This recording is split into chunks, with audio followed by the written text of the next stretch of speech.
안녕하세요. 통일담당 조수빈입니다. 미래 세대를 위한 통일 교육에 대해서 이야기를 하고 있는데요. 국립통일교육원의 박계리 교수님, 그리고 미래 세대죠. 통일부 어린이 기자 하주원 학생과 계속해서 얘기 나눕니다. 어서 오세요. 안녕하세요. 네, 우리 하주원 기자 해맑음과 성품이 참 우리를 기분 좋게 하는데 혼내지 않아요. 네, 편안하게 앉아 계셔도 됩니다.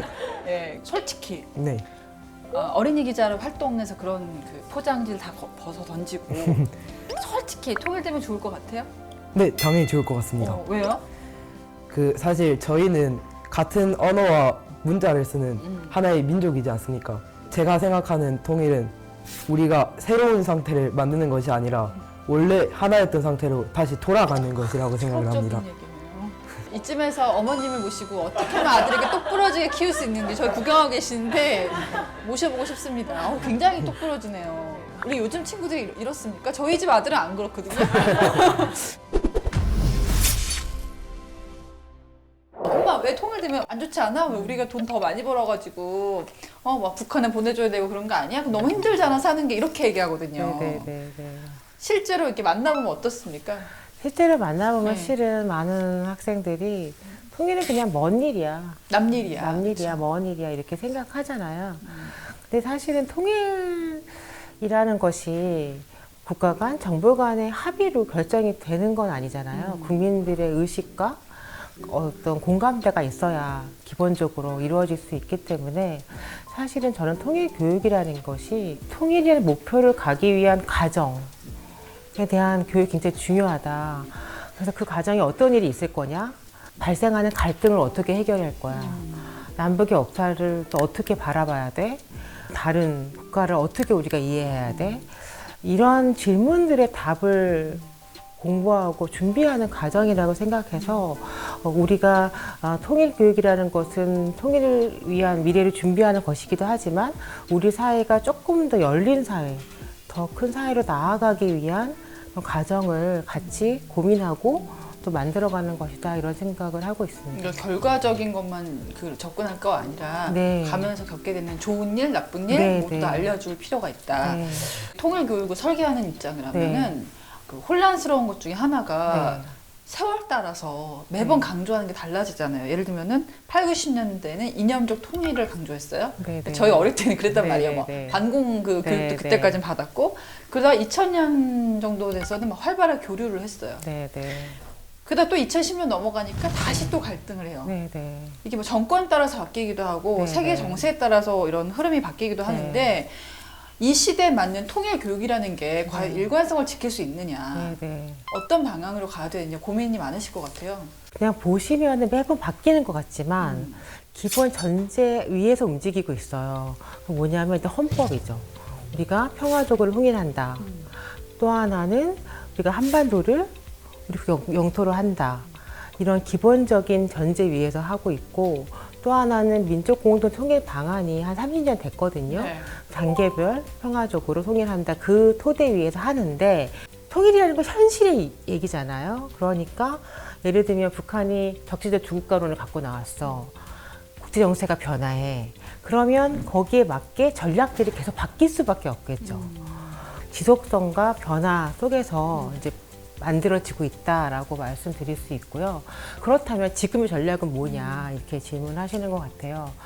일단은 매체 부분에 있어서는 저희가 이제 여러 통계를 받아보면 유튜브가 가장 높더라고요. 60% 이상이 유튜브를 통해서 통일 교육을 한다. 근데 통일 담당도 인기가 많아요. 그러니까요. 그래서 저희가 이런 중요한 프로그램이 너무 중요한 거예요. 이런 식의 아이들이 어떠한 매체, 어떠한 콘텐츠를 선호하느냐에 따라서 움직이는 것도 되게 중요하고 또 요즘 아이들은 너무 이제 학교에 학원 왔다 갔다 하니까 아까 말씀드린 것처럼 몸으로 움직일 수 있는 거. 통일 사커도 있잖아요. 저번에는 또 탁구도 있거든요. 젊은 연극인 배우가 있는데 자기네 극단에서 뭘 했냐면 실내 게임이라는 걸 하더라고요. 별거 아니에요. 탈북민이 서 있고 이렇게 쓰러지는 거예요. 왜요? 그럼 누가 받쳐줘야 되잖아. 아니면 완전 빠당하죠. 그래서 여기 누가 받치냐면은 남한 사람들이 받쳐줘요. 그래서 제가 그걸 봤는데 별거 아닌데 그걸 딱 한번 경험하신 탈북민들이 자기가 온몸을 완전히 이렇게 남한 사람한테 맡겨본 경험이 별로 없었다 하면서 그러면서 이제 라포가 생기고 더 이제 얘기를 하기 동지다, 시작하고 네네. 그럼 몸으로 하는 것도 여전히 되게 중요하고요. 저는 또 어떤 생각을 하냐면 통일이라는 거는 마음의 문제라고 생각해요. 머리의 문제는 윤리교과서에 답을 맞출 수 있죠. 통일해야 돼, 뭐 예스 이렇게 할 수 있는데 마음이 이걸 받아들이지 못하면 같이 사는 문제는 퀘스천이 오는 거죠. 그래서 제가 학생들한테 물어봐요. 너희 집에 북한 사람 같이 살 수 있어? 안 되겠는데요. 그럼 그 다음에 뭐라고 보냐면 옆집은 어떻게 생각해? 예를 들면 옆집도 힘들죠. 네, 그렇죠. 이렇게 옆집이 힘들죠. 그럼 제가 그 다음에 옆 동네는 어떨 것 같아? 이런 레이어를 계속 쌓으면서 우리가 얘기를 해야 되는데 뭐가 문제냐면 실은 지금 말한 것처럼 잘 몰라. 북한 사람들이 이렇습니다. 그럼 이게 뭔 말인지. 이렇습니다. 북한 사람들은 어떤데 화를 잘 내는지. 예를 들면 제가 친구랑 얘기를 했는데 아무 생각 없이 얘기를 했는데 얘가 막 화를 내는 거예요. 나 잘못한 게 없는데 왜 화내지? 알고 보면 독특한 어떤 특별한 가족관계의 무슨 문제, 또는 친구와의 문제. 근데 나는 그걸 모르고 그 부분을 건드리고 화내잖아요. 그래서 우리가 서로가 일단 너무 잘 모른다. 그래서 구체적인 데이터베이스. 일종의 심리 치료 같은 것도 필요한 거네요. 그런 것도 필요하고요. 이 사람들은 어떤 색깔을 좋아하는지, 어떤 옷을 좋아하는지, 어떨 때 우는지 교육이 조금 더 구체적으로. 네. 옆집에 살 수 있는지, 윗집에 살 수 있는지 이런 거 다 없이 통일해. 이렇게 얘기를 하면 마음으로 이것을 고민할 여지가 없기 때문에 교육이 잘 안 되는 거 아닌가라는 고민들을 요즘에 하고 있습니다. 저는 교수님 말씀 들으면서 북한에 대해서 알자라고 하면 조금 어렵게 느껴지는데 네. 이것도 사람에 대해서 안다 생각하면 네. 더 낫겠다. 맞습니다.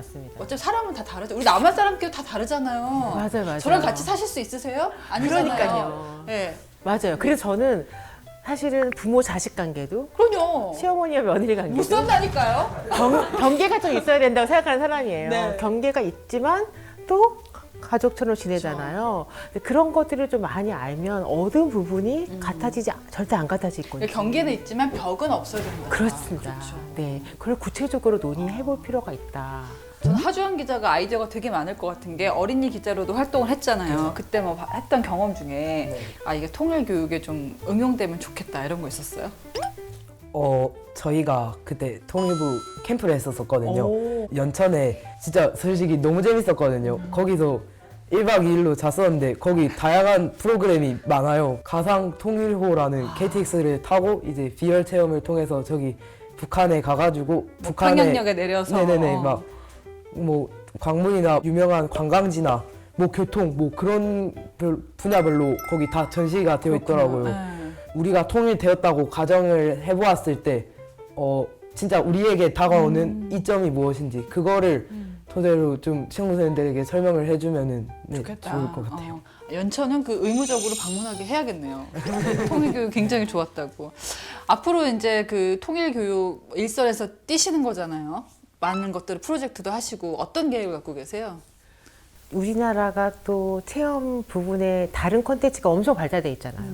그래서 VR, AR뿐만 아니라 여러 가지 첨단 관련된 에듀테크 부분을 저희 고민하고 있어요. 그래서 몸으로 느끼면서도 이거 최첨단 기자재를 어떻게 활용할 수 있을까에 대한 고민도 많이 하고 있고요. 또 하나는 지금 말한 것처럼 미래 세대가 통일을 상상하고 그들이 상상한 대로 통일이 만들어질 거 아니에요. 그러면 그들이 충분히 상상할 수 있게 해준다. 왜냐하면 이것은 창의성이 있어야 되니까요. 이 복잡한 여러 문제들을 해결하고 통일을 이루려면 창의성이 되게 중요한데 그 친구들에게 어떻게 그것을 상상력을 발휘하게 할 것인가. 북한에서 온 친구들 뿐만 아니라 우리가 복잡하게 생각하는 해외, 뭐 일본, 중국, 러시아 또는 그곳에 있는 한국 사람들 같이 우리가 어떠한 통일을 만들어 갈까를 상상하면 그들이 기성세대가 상상하지 못한 창의적인 것들을 얘기할 수 있을 것이고 그것을 그들이 스스로 만들어갈 수 있도록 우리가 서포트하는 게 맞지 않을까. 보다 학생들이 자발적으로 상상하고 참여할 수 있는 방식들을 고민하고 있고요. 그것이 이제 첨단 기자들까지 다 동원해서 좋은 환경들을 좀 만들어 줘야 되겠다라는 고민을 하고 있습니다. 저는 또 하주원 기자의 앞으로의 계획도 궁금한 게 참 앞으로 뭐가 될지 참 기대가 돼요. 그렇죠? 무슨 계획 갖고 있어요? 저는 이제 올해부터 통일부 중학생 기자로 활동을 하게 되었거든요. 네. 그래서 이제 제가 기사를 써서 청소년들이 많은 공감을 받고 청소년들이 이제 통일에 더 많은 관심을 가질 수 있도록 노력하고 싶어요. 저는 이제 저희 기사 한 편이 누군가의 마음을 움직일 수 있다는 믿음으로 열심히 활동하겠습니다. 이거 통일 교육과 상관없이 커서 뭐 되고 싶어요? 커서 그 구체적인 아직 직업은 정해보진 않았는데 네. 저는 저희 나라를 위해 헌신하는 직업을 해보겠습니다. 대통령? 알겠습니다. 네, 오늘 미래 세대, 앞으로가 더 기대되는 미래 세대와 또 통일 교육의 어떤 일선에서 뛰고 계시는 두 분을 만나서 저희가 얘기해봤습니다. 통일 담담은 다음 회에도 계속됩니다. 통일 담담.